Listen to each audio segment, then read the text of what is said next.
Pagdami ng child pregnancy sa Pilipinas, ikinababahala ng Department of Health. Batay sa datos ng DOH noong 2022, 59 sa kada 100,000 na 15 anyos ang nagbubuntis na. Isa sa mga nakikita nilang dahilan ang exposure ng mga bata sa internet. Nakikipag-ugnayan daw sila sa DepEd para mapalakas ang edukasyon sa family planning at responsible parenthood. Panukala para mapabilis ang pagkansela sa mga pineking birth certificate ng mga dayuhan, inihain ng House Quad Committee.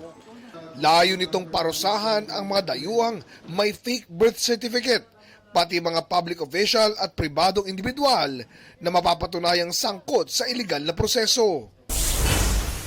Pagtalaga kay John Vic Remulla bilang DILG Secretary, lusot na sa Commission on Appointments. Oscar Oida, nagbabalita para sa GMA Integrated News. Huwag magpahuli sa mga balitang dapat niyong malaman. Mag-subscribe na sa GMA Integrated News sa YouTube.